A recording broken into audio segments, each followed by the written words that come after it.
Ya, bien chicos, bienvenidos a Lenguaje de Programación, primera clase 2021-1. ¿Cómo se encuentran? Bien. Bien, De pana. bien, ese es el ánimo, ese es el ánimo. Bien, entonces la idea del día de hoy es poder presentar la asignatura, ver la dinámica de las clases, ver el tema de las evaluaciones y ver también, comenzar una pequeña introducción sobre la asignatura. Entonces vamos a ver el programa. Este es el programa de la asignatura. Bueno, ustedes pueden ver el tema del perfil del ingeniero, pero en realidad aquí es una parte súper integral porque como ya notarán en el propio título de la asignatura, que es el lenguaje de programación, un ingeniero civil informática tiene que saber no tan solo un lenguaje, sino que varios tipos de lenguaje. Y de esos varios tipos de lenguaje también tienen que saber la forma en que se puede trabajar con ellos, ¿ya? En este caso vamos a ver no tan solo varios lenguajes, sino que formas distintas de programar. Lo que se llama acá paradigmas de la programación. Bien, entonces, en la contribución en específico el perfil entregará los conceptos básicos sobre computación y el uso de computadores, los cuales permitirán comprender cómo el uso de los lenguajes de programación permiten dar solución a problemas complejos de ingeniería y es una herramienta básica e indispensable para la generación de productos de software, ¿ya?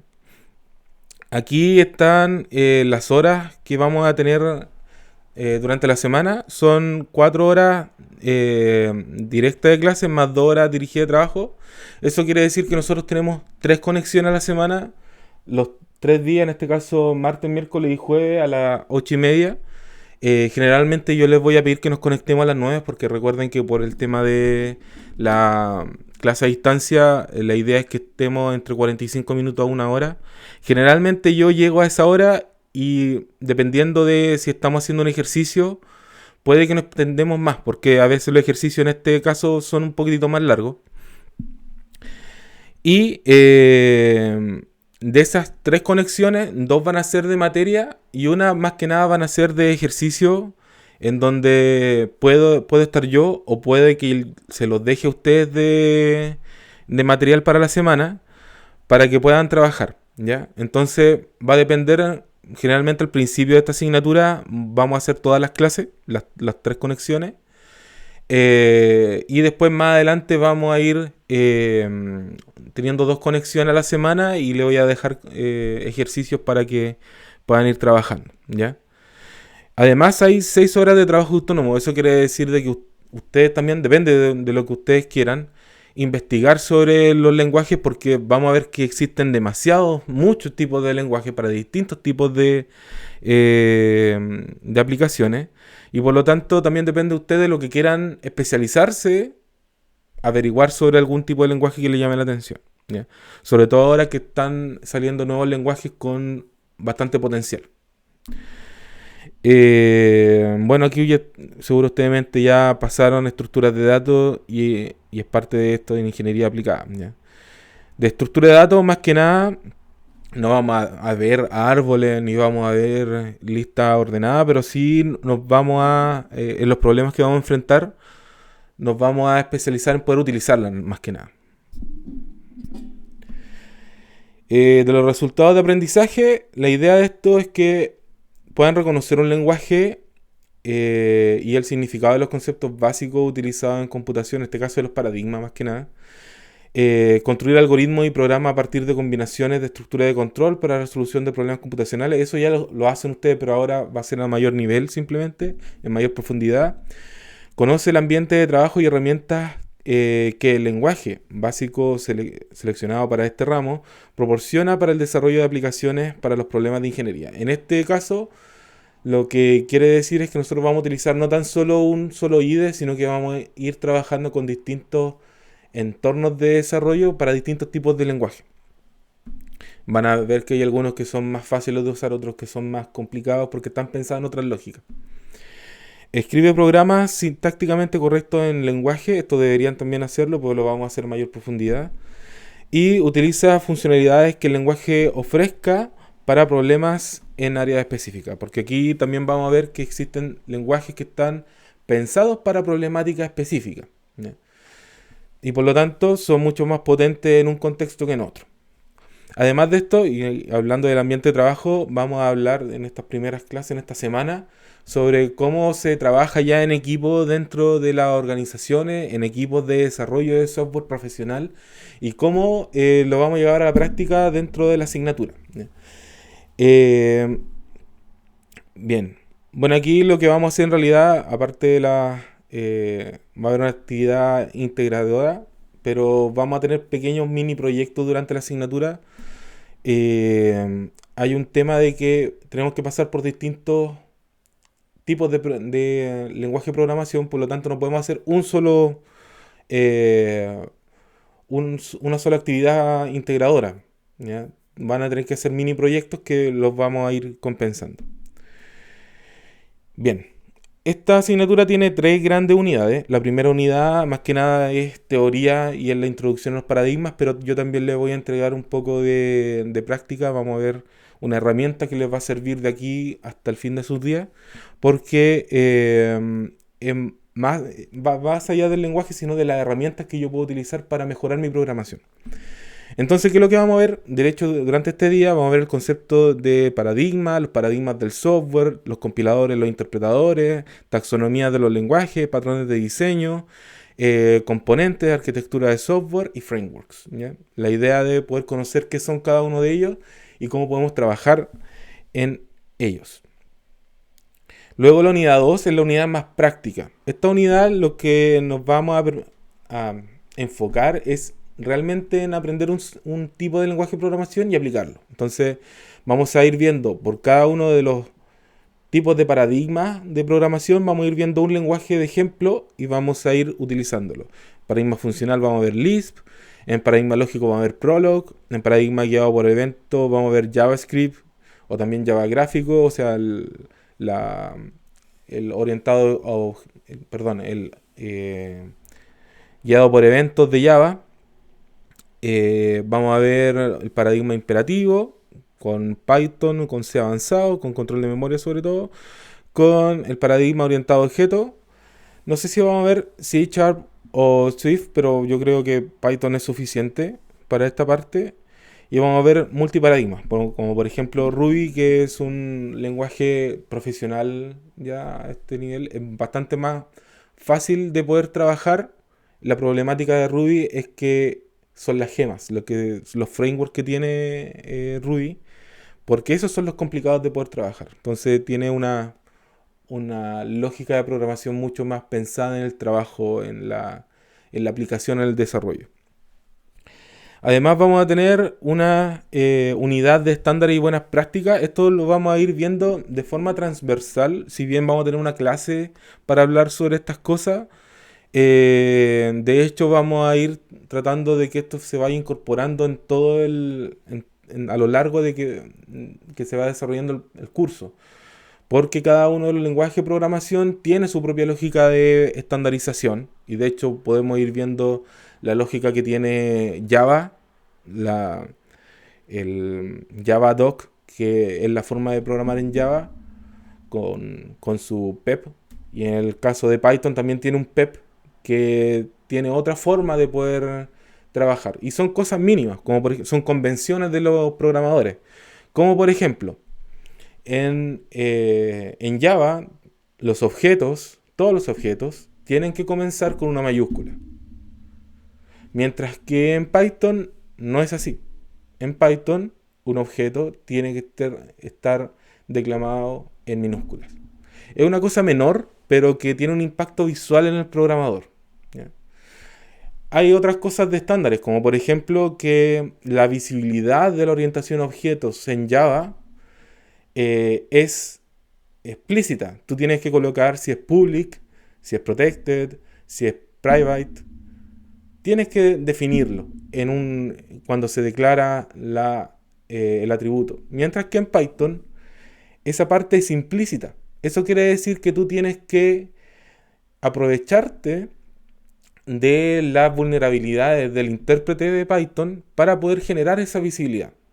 Porque en estricto rigor, todos los atributos en Python de cualquier objeto son visibles para todos. Pero en el PEP, en la convención que hicieron los programadores, definieron una forma para poder generar esta visibilidad parcial o invisibilidad de los atributos. Entonces hay formas para poder trabajar con buenas prácticas de una manera o de otra. Entonces va a depender del lenguaje, va a depender también del paradigma. Y por último, el tema de documentación. Acá va también centrado en entender un lenguaje que no es de programación, sino de visualización, de documentación, que se llama UML. Ustedes seguramente ya vieron diagramas de clases cuando estuvieron trabajando orientación a objetos. Lo más probable es que sepan algunas cosas. Pero existen muchos otros diagramas dentro de UML. De hecho, son 13 diagramas. Y de esos 13 diagramas nos vamos a enfocar en los 5 que aparecen acá, que son los diagramas de casos de uso, que son muy usados, aunque actualmente se están reemplazando por los historial de usuario, que son una nueva tendencia. Está fuera de UML. Están los diagramas de actividad, que es una complementación del diagrama de casos de uso. Están los diagramas de clase, que es explícitamente el código en un gráfico. El diagrama de secuencia, que te muestra cómo interactúa ahora estos diagramas de clase en esta secuencia, y los diagramas de estado, que nos permiten visualizar las dinámicas dentro de la lógica del problema, dentro de la lógica del negocio. También hay otro tipo de diagramas, como por ejemplo la documentación BPMN, que son también gráficos de procesos que te permiten validar o registrar, documentar la lógica del negocio, la lógica del problema que está pasando dentro de donde estás trabajando. Bien, teniendo eso en cuenta, esas son las 4 unidades, y le había dicho 3, pero son 4. Estas que son, como ya les mencionaba, la 3 vamos a ir viendo de forma transversal, y la 4 no la vamos a dejar al último, sí que la vamos a ver derechamente al principio, para que toda la primera parte sea la parte más teórica, y luego nos podamos dejar todo el semestre, de hecho los 3 meses siguientes, en ver cada uno de los lenguajes de programación y poder definir cuáles van a ser los proyectos, ¿ya? Entonces eso va a ser la lógica. Bueno, las clases van a ser expositivas. No le voy a hacer clase en pizarra, obviamente, pero sí les voy a mostrar el desarrollo de los programas. Vamos a tener clases expositivas, obviamente, para poder mostrarles el contenido, sobre todo al principio, pero después ya prácticamente les voy a mostrar el lenguaje de programación in situ, y lo vamos a ir entendiendo mientras vayamos realizando algunos ejemplos. De las evaluaciones, se supone que acá van a ver, aquí está la lógica, van a haber 3 evaluaciones parciales, un apartado de tareas y un apartado de proyectos, ¿ya? Esto en sí van a ser 5 mini proyectos, ya que al final es un promedio, si al final son 0,2 cada uno, vamos a tener 5 mini proyectos, donde el primer mini proyecto, como ya les hablaba, de que va a ser un poco más teórico, vamos a incluir una parte más de lógica de teoría, de quizás investigación, quizás de registro y documentación, ¿ya? Esa es como la lógica de esto. Entonces vamos a ir realizando mini proyectos para poder generar este curso. Cada uno de los mini proyectos van a ser parte de un gran problema que les tengo que mostrar, y se los voy a mostrar después. Y la idea es que nosotros podamos definir y ustedes puedan aprender cuáles son estos lenguajes, ¿ya? Aquí ya no corre el tema de la exhibición. Recuerden que se mantiene lo del año pasado. Si ustedes aprueban o se presentan con un 4 al final de la asignatura, pasan la asignatura, y los que no tienen que rendir examen, ¿ya? Y la nota del examen es tal cual, es un 30%. ¿Hasta ahí queda alguna duda?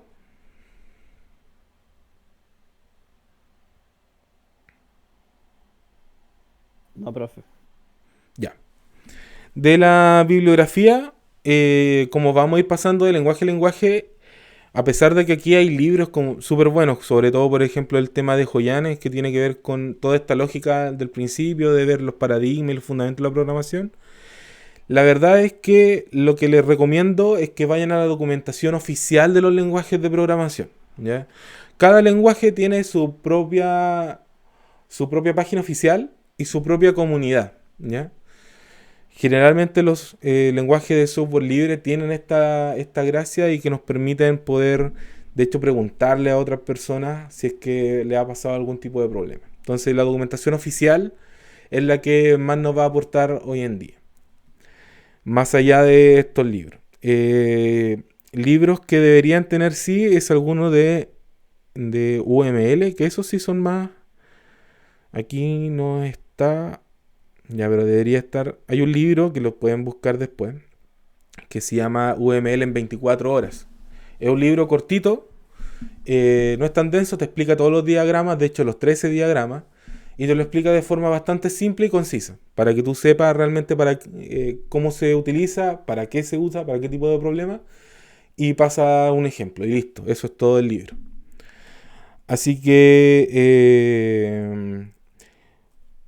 bien, no sé si queda algún otro tipo de comentario.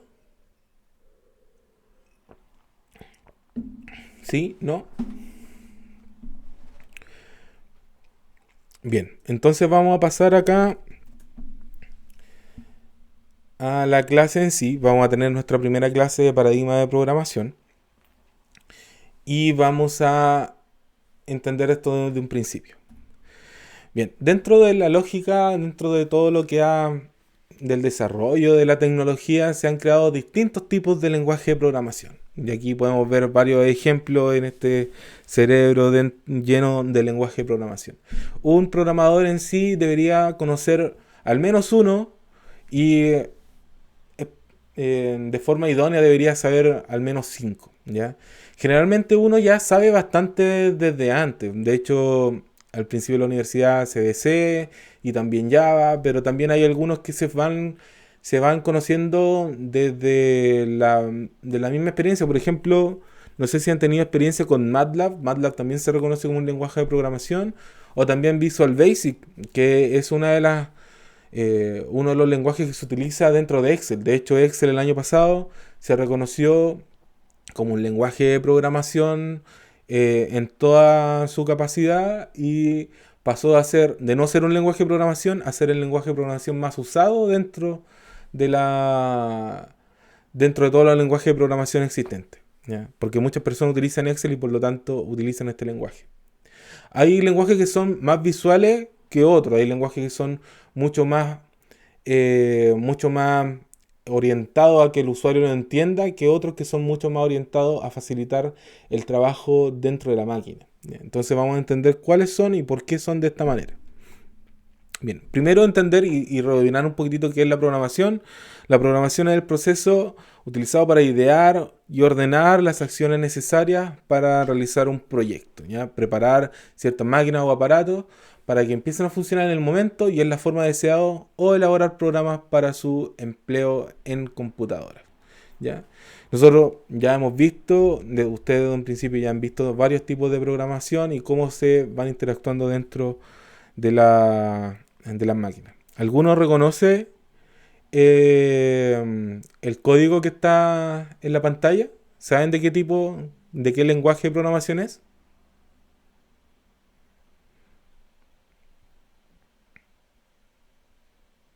Al ojo es Java. ¿Java? ¿Quién más? ¿Quién dice más? Yo digo que es Python. Pues ¿Ya? ¿Alguien más?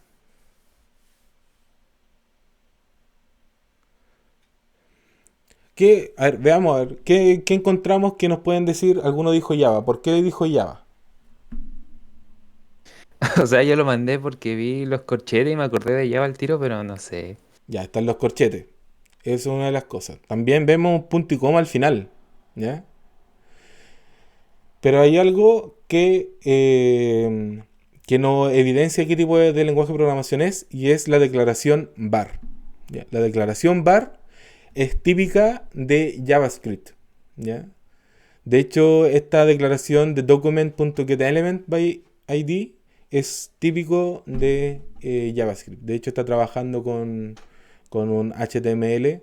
Está trabajando con el documento HTML para poder modificarlo. Entonces este código es de JavaScript. No sé qué hace, pero está haciendo algo dentro de JavaScript. Bien, ahora, ya sabemos que la programación, ahora vamos a entender que es un paradigma. El paradigma en sí, la palabra, es un concepto utilizado comúnmente como un sinónimo de ejemplo, de forma de poder trabajar. También se puede decir que hace referencia a cómo algo se toma como un modelo, o como un modelo a seguir, si querés. Es decir, que es un patrón, un ejemplo que debe seguirse para una determinada situación. Entonces los paradigmas en sí es una forma de poder, en este caso, como es paradigma de programación, es una forma de poder programar. Es alguien que pensó en una estructura, un sistema de programación y es útil para nosotros. Por eso nosotros lo utilizamos, por eso nosotros lo trabajamos. ¿Ya?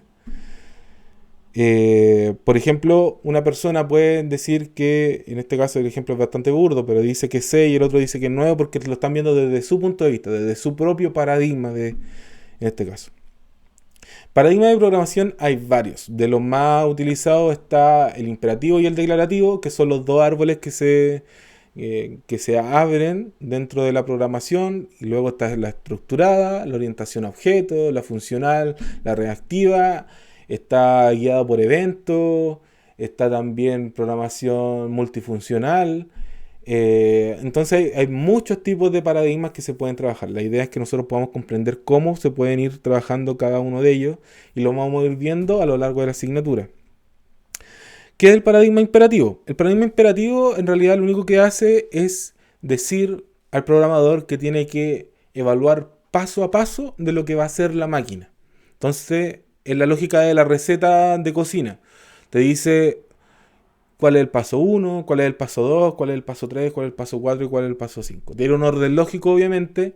Cada paso es atómico, eso quiere decir que tiene una lógica mínima que va a realizar el computador y es determinístico. Esto quiere decir de que en todo momento tú sabes, el programador debería saber qué es lo que está ocurriendo en la máquina. ¿Ya?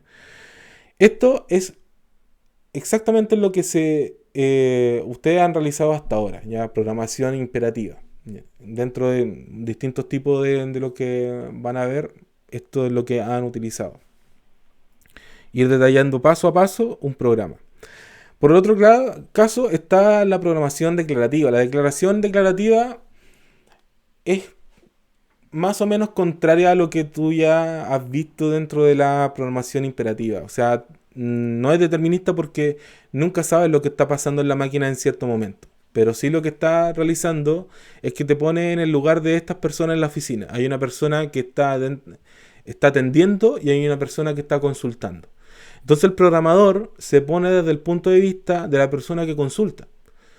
Entonces realiza una consulta y la persona que está atendiendo le responde. Esa es la lógica de la programación declarativa. Esto quiere decir de que hay alguien, en este caso la máquina, realiza un análisis y te devuelve una respuesta.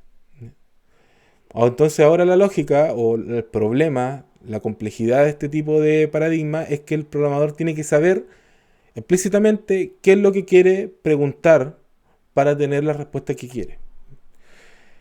Aquí se dice que la programación es transparente al programador. ¿Por qué? Porque el programador, como ya les comentaba, no conoce lo que está pasando dentro de la máquina. En estricto rigor no lo conoce. Bien, vamos a ir viendo lo otro. En este caso, el paradigma estructurado es una de las patitas dentro del paradigma imperativo. Esta es la parte como más básica del paradigma imperativo porque te menciona que existen estas formas de control que se llaman estructuras de control, que son los if, que son los while, o las bifurcaciones y los ciclos, sea un while, un do while, sea un for each. Cada una de estas cosas son formas controladas que están determinadas dentro del programa para poder estructurar, pues es la forma, estructurar cada una de las rutinas, cada uno de los pasos que va a realizar la máquina. ¿Ya? Por lo tanto, tiene un inicio y un fin, tiene esta forma lógica de establecer y va a ser completamente determinístico, porque en todo momento tú deberías saber qué es lo que está sucediendo. A diferencia de del paradigma funcional, que el paradigma funcional, el de la parte declarativa, se trabaja a través de funciones.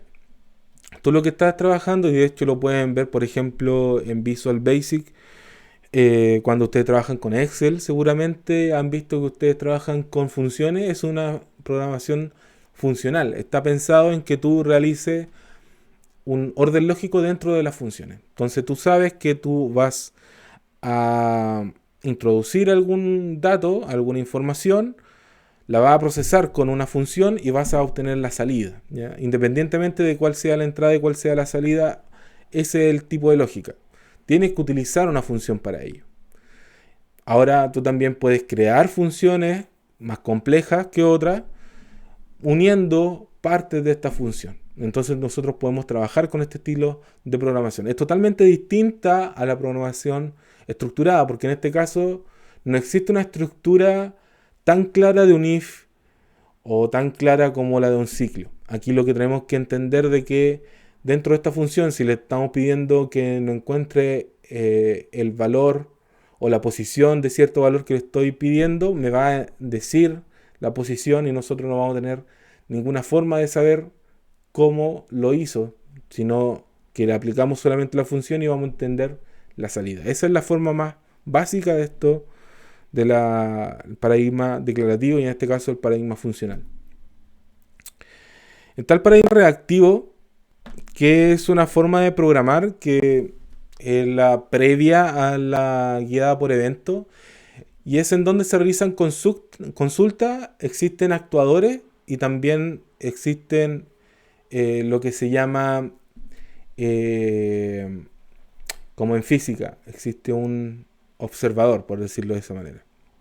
Entonces, el programa está constantemente observando o escuchando, atento a las interacciones que existen dentro de su entorno, dentro de lo que está programado. Y la idea de esto es que cada vez que se gatille un elemento, cada vez que se gatille alguno de estos observadores, va a actuar a través de estos actuadores. Entonces se pueden trabajar, bueno, esto está de forma física, pero también pueden ser de forma virtual, ¿ya? Porque los sensores de posición, o escáner láser, o sensor de visión, son sensores físicos, pero también pueden ser sensores virtuales, ¿ya? Por ejemplo, pueden haber algunas cosas como el control del tiempo. El control del tiempo es una construcción abstracta. En sí no es algo que podamos tocar ni controlar. Por lo tanto, nosotros podemos decir que cada 10 minutos podamos lanzar una alarma, ¿ya? Eso es un tipo de programación reactiva. Se gatilla un procedimiento y se ejecuta a través de los actuadores, ¿ya? Y obviamente, para que se ejecuten existe una rutina a poder seguir. Y ahora viene la segunda parte, que es la guiada por evento. Esta guiada por evento es de la parte imperativa. Tiene que ver con cómo también la evolución de la programación nos llevó a que pudiésemos tener GUIs, que son las interfaces gráficas de usuario, que existen varios tipos para poder trabajar. Por ejemplo, en Java, seguramente ustedes vieron AWT o vieron Swing. Actualmente lo que más se usa en Java es JavaFX. Y son formas para poder trabajar con interfaces, ¿ya? En Python por ejemplo, está Qt, en C también está Qt, Kiwi también está en Python, y por ejemplo en otros tipos de lenguaje, como en los lenguajes de JavaScript no tiene una interfaz de usuario, sino que lo que hace es trabajar a través de un documento, y ese documento es un archivo HTML. El archivo HTML, como puede estructurar una forma a través de un CSS, puede ser más bonito, más feo, más básico, más complejo, tú puedes hacer una interacción. Y por lo tanto, por eso el potencial de JavaScript, porque en sí no se marea con estos elementos de la GUI, sino que al final de cuentas está trabajando con un archivo, y ese archivo lo va modificando para su conveniencia. ¿Cuál es la idea del guiado por evento? Es que existen elementos dentro de cualquier interfaz, sea un HTML o sea dentro de esta interfase, en donde van a tener elementos como botones o como pueden ser checkbox o pueden ser radio button o pueden ser algunos combo box. Son muchos elementos que puede interactuar el usuario. Por lo tanto, la idea de esto es que el programador sea capaz de reconocer cuáles son los eventos que se están realizando y cómo utilizarlos para generar una respuesta. Por ejemplo, aquí en la pantalla vemos esta pregunta, que es un ejemplo de pregunta, y dice salir, te responde sí o no, hay dos botones. Uno puede programar el botón de sí para salir del programa, o el botón de no para no salir del programa, pero sí eliminar esta pantalla que estamos viendo. Entonces, lo que va a pasar acá, y es mucho más poderoso que el anterior, es que existe subrutinas asíncronas, ¿ya? Entonces, dentro del computador, de la máquina en sí, cuando ejecutamos este programa, cada vez que ejecutamos una parte del código se está lanzando un proceso dentro de la máquina distinto. Y por lo tanto, estos procesos tienen que conversar unos con otros. Y aquí existe algo que son los resultados inesperados, que son las excepciones. Yo no sé si ustedes ya han trabajado con manejos de excepciones, pero hay que tener mucho cuidado con esto porque, por ejemplo, pueden haber casos en donde tú puedes tener un formulario para que el usuario lo llene con su nombre y su root, por ejemplo.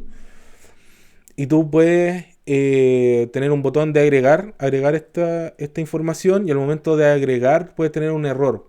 ¿Cuál puede ser el error? Que el usuario no haya ingresado datos, por ejemplo, y tú estés trabajando con información vacía y te genera un error al final de cuentas. Ya, esos son excepciones que deberías saber manejar. O algunos errores de recurrencia o errores incluso de máquina, que quiere decir que no alcanzó a guardar la información y está en espera, y el usuario todavía, o la interfaz gráfica todavía está lanzando el programa, entonces existen recurrencias.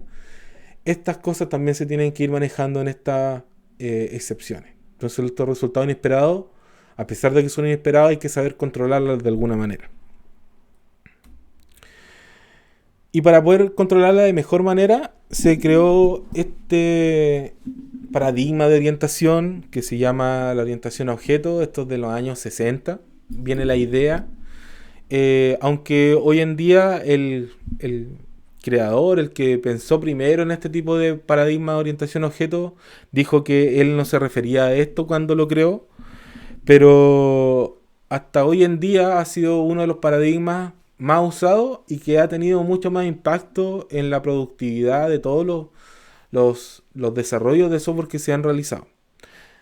¿Cuál es la lógica potente detrás de esto? Es que nosotros podemos abstraer el concepto de la estructura de la información, abstraerlo a una estructura que también tiene comportamiento. Entonces, por un lado tengo los atributos, que de toda la vida lo puede haber almacenado, por ejemplo, en C, en una estructura normal, que va a tener, por ejemplo, el color, que va a ser un string, la velocidad, que va a ser un entero, la rueda, que el número de ruedas puede ser un entero, el motor, que puede ser un string, porque puede ser la serie del motor. E información, eso lo puedes dejar dentro de una estructura en el lenguaje. El problema es cuando esa estructura tiene un comportamiento propio. Y de ahí nace el concepto de métodos. Entonces, existe estos métodos, en este caso del auto, que es para arrancar. Existe un código exclusivo para un objeto para poder arrancar, conducir. Existe un código exclusivo para poder frenar. Existe un código exclusivo para poder doblar. Y así podemos detallar distintos tipos de comportamiento. Entonces, la lógica de poder unir la información con el comportamiento de los objetos, esta abstracción completa, genera un nuevo tipo de lógica de programación. Por eso se llama paradigma de orientación a objetos. Cada uno de los objetos, cada uno de los elementos que están dentro del problema se pueden abstraer como un objeto, y por lo tanto estos objetos después puedan interactuar unos con otros. Y esa es la lógica y el potencial. Entonces existen algunos pilares, seguramente ustedes ya lo han visto. Están los pilares de la programación orientada a objetos, que es la abstracción. Obviamente lo que vemos ahora, cómo nosotros podemos abstraer un vehículo independiente de la marca, del modelo, del color. Existen vehículos que tienen color tienen velocidad, la rueda y el motor. Son distintos. Tienen marca, tienen modelo.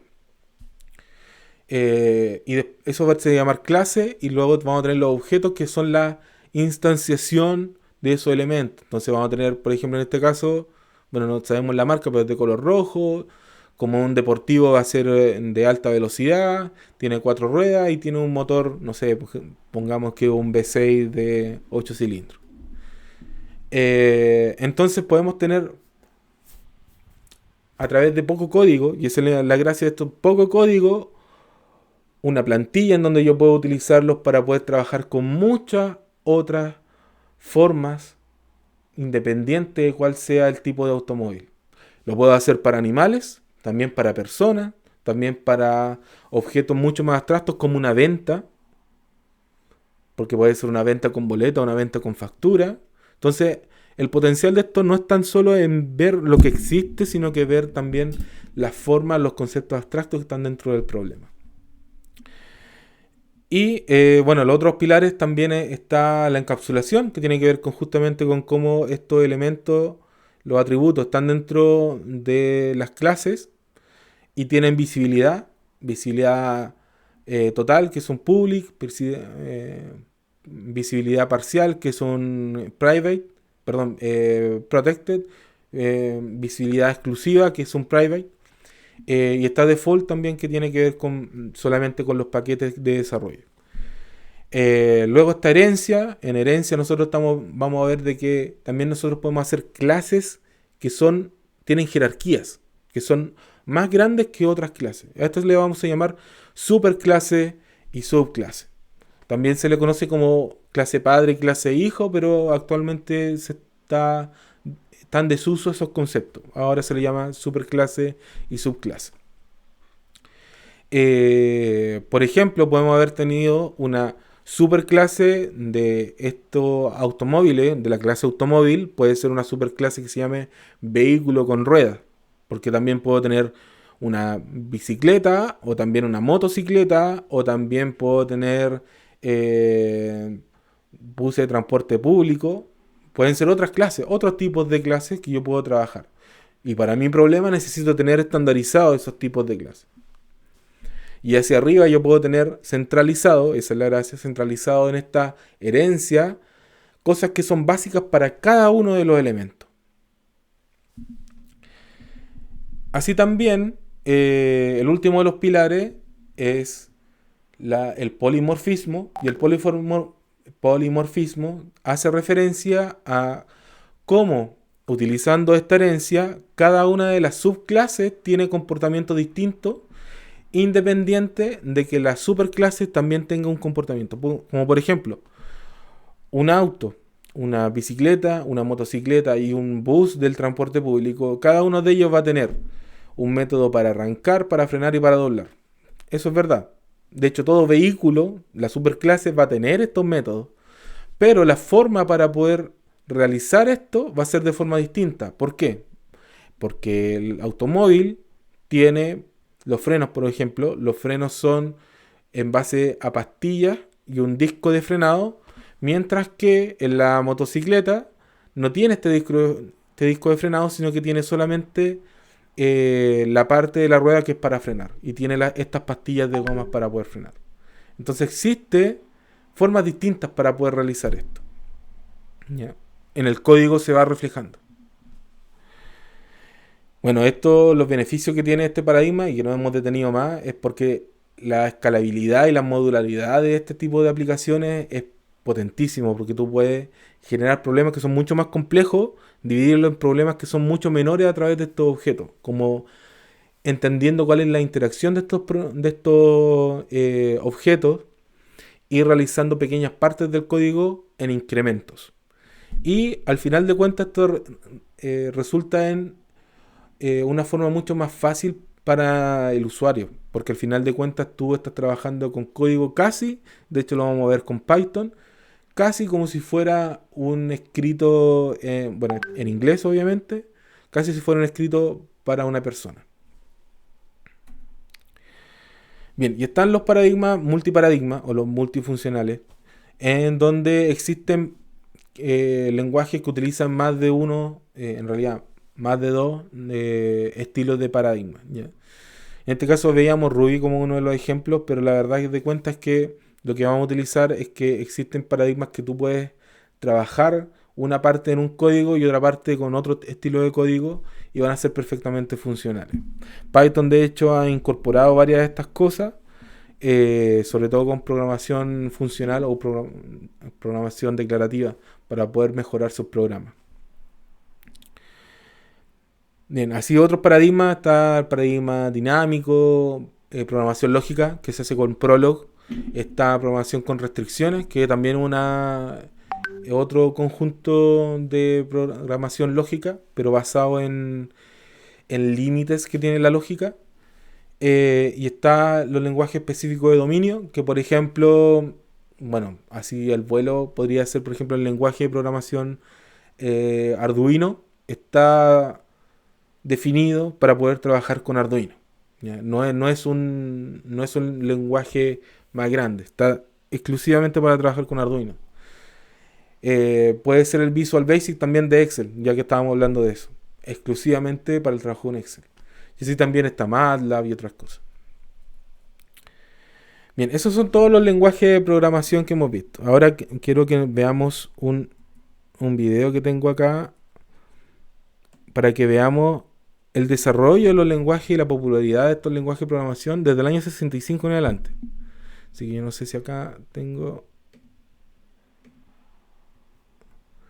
Creo que acá sí se puede. Ya. No sé si lo alcanzan a ver.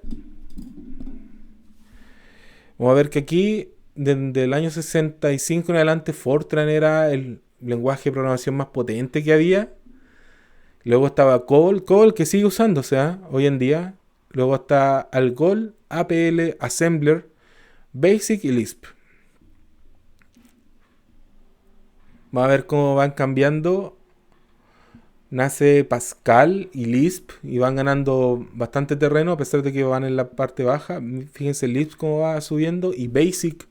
Recuerden que Basic es el primer lenguaje que creó Microsoft. De hecho, por eso esa compañía era tan potente, porque creó este tipo de ese lenguaje. Pascal va ganando más trabajo. Pascal es uno de los lenguajes que incorporó parte de los primeros conceptos de programación a objetos y fíjense cómo va ganando terreno justamente por eso.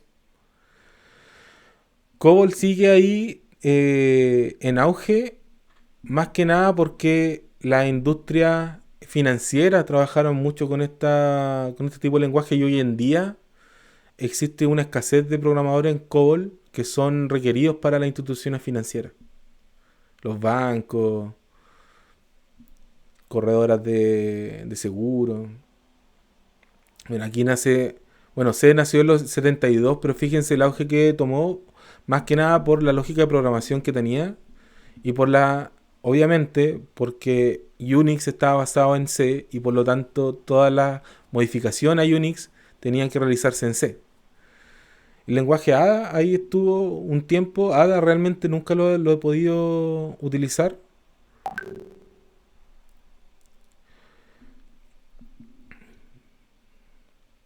Ya vamos a comenzar los 90. Los 90 comienzan a tener los primeros lenguajes ya de mayor alto nivel. Comienza C++, que gana popularidad porque obviamente tiene toda la lógica de C por detrás y la sintaxis obviamente, pero todo el potencial de la programación orientada a objetos. Y sobre todo porque C++ es uno de los lenguajes que se utilizó para poder generar la industria de los videojuegos.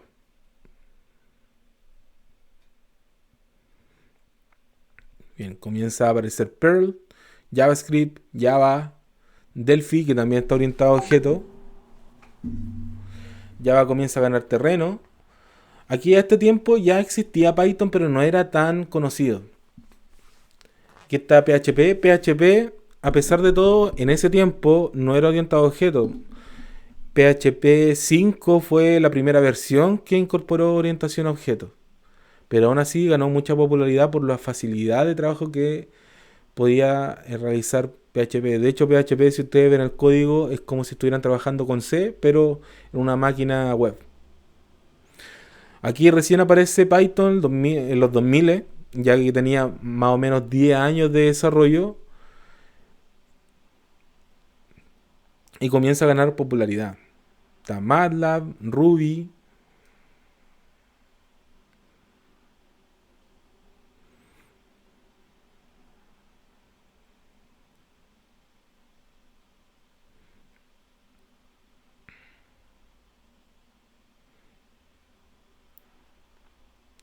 Voy en el 2009.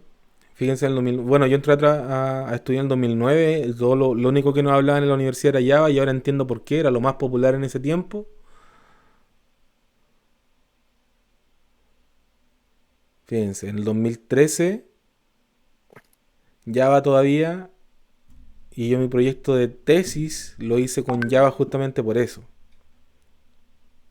Pero fíjense la popularidad que está ganando ahora Python en ese último tiempo, ya 2015 en adelante. Profe, ¿por qué hay tantos lenguajes? Por tema de seguridad, ¿no? ¿Cuál? El ¿Qué? tema de que hayan tantos lenguajes. No es por tema de seguridad, por los beneficios que traen los nuevos lenguajes, porque ya, esto está desde el 2019, Python era el ganador y hasta ahí llega.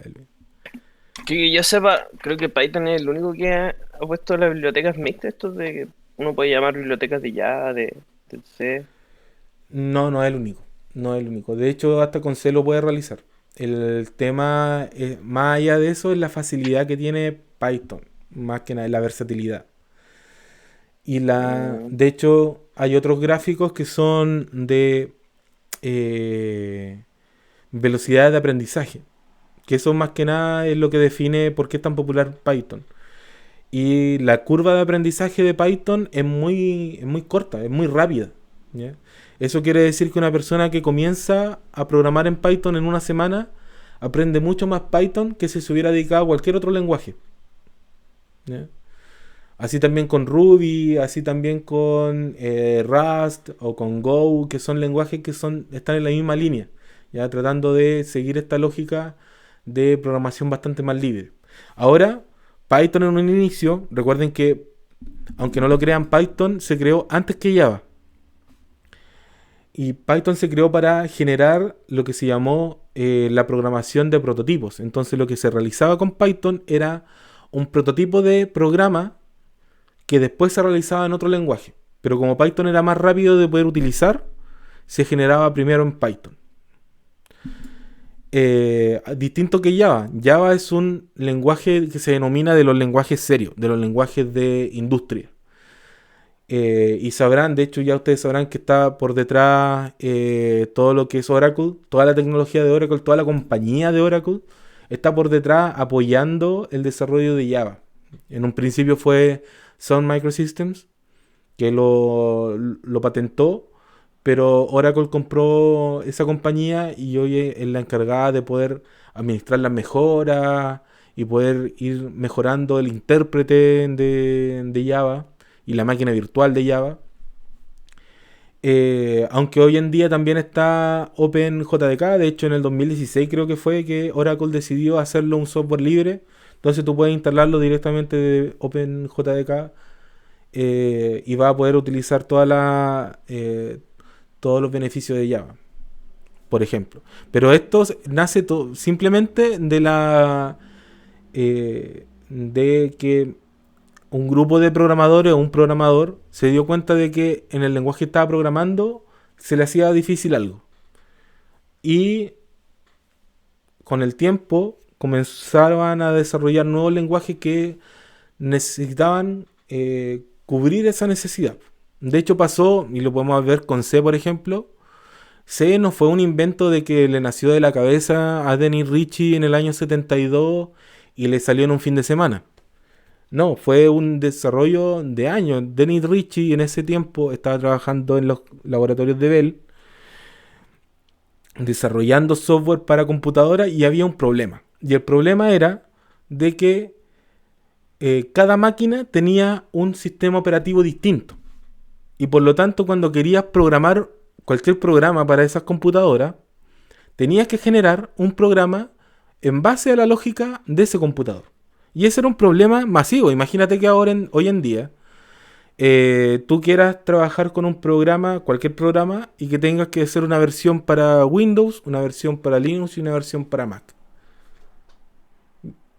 Sería un problema porque tendrías que definir distintos lenguajes, formas distintas de trabajar, y gastarías muchos recursos en eso. Entonces, en ese tiempo, basándose en lo que él ya había aprendido del lenguaje B y BL, y el lenguaje Assembler y Fortran, todas esas lógicas que ya se trabajaban en ese tiempo, el Dennis Ritchie comenzó a integrar algo que era la lógica más matemática, pero la parte más estructural, de algoritmo, que fuera lo más fácil posible para que fuera un algoritmo. Y ese fue el gran cambio con los otros lenguajes anteriores a C, de incorporar esta lógica de algoritmo. Por ejemplo, una de las cosas de lógica de algoritmo es que existían las variables, cosas que antes, en los lenguajes anteriores, existían posiciones de memoria. Hoy es un cambio radical, porque ya no te preocupas de definir en qué posición de memoria está el dato, sino que te preocupas de saber en qué variable está el dato. Y eso es un impacto grande para el programador, porque el programador ahora se dedica a poder trabajar en cosas que son mucho más simples, ¿ya? Independiente de la máquina en donde esté trabajando. Justamente antes se trabajaba en posiciones de memoria porque cada computador tenía memoria muy limitada y se sabían las posiciones de memoria. Mientras que en los computadores modernos ya no se sabe. Tú puedes, de hecho, en tu propia computadora puedes incluir mucha más memoria con memoria RAM. Puedes cambiarle el almacenamiento. Incluso puedes cambiarle hasta el mismo procesador. ¿Por qué? Porque te permite ahora, los sistemas operativos y los lenguajes de programación te permiten trabajar de esa manera sin necesidad de saber de forma física dónde está el dato, sino que es un dato abstracto, ¿ya? En cualquier parte de la memoria. Y por eso se fueron creando distintos lenguajes de programación, por la necesidad. De hecho, existen, no sé si lo puedo encontrar acá, pero había una página, no me acuerdo cuál era ahora. Vamos a poner aquí Programming Languages List 2020. Vamos a ver, yo estoy seguro que existe una... Bueno, está la publicación del... Bueno, por ejemplo, esta es la página de la IEEE. Y dicen que el primer lenguaje de programación es Python. Luego está Kotlin. Kotlin, que es como Java. Es la mejora de Java que se parece a Python, pero que funciona para desarrollo de Android. Obviamente está JavaScript con Node.js. TypeScript, que TypeScript es como JavaScript pero con mayores funcionalidades. Está Go, que es un lenguaje que desarrolló Google y que es lo que se maneja en los servidores de YouTube. Está Swift, que es para el desarrollo de iOS. Y eso, pero yo sé que hay una lista. Ya, si es que la encuentro se las voy a pasar, que son... Yo me acuerdo que eran como 3500 Hola Mundo en distintos tipos de lenguaje. ¿Ya? Entonces existen muchos tipos de lenguaje. Existe hasta el lenguaje Pikachu, si es que ustedes quisieran, ¿ya? Está Shakespeare, que es otro tipo de lenguaje, ¿ya? Bien, no sé si tienen preguntas.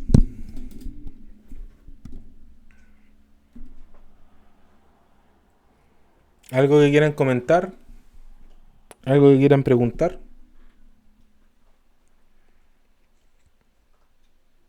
¿Sí? ¿No? No. Ya, bien. No me gusta Entonces... Java, profe. ¿Ah? ¿Qué pasa? No me gusta Java. Bueno, ahí vamos a ir viendo otro lenguaje, ¿ya?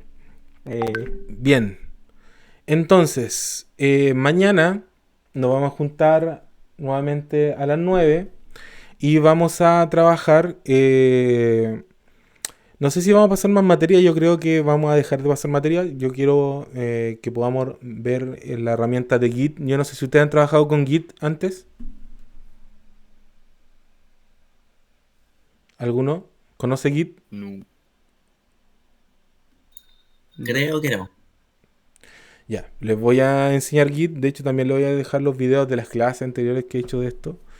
Y la idea de esto es que ustedes de ahora en adelante puedan trabajar con repositorios con versiones, con control de versiones.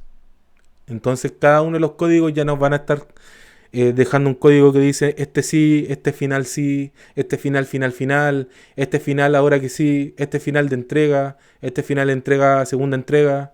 No, van a tener un repositorio donde van a poder controlar las versiones y por sobre todo van a poder trabajar con sus compañeros, ¿ya?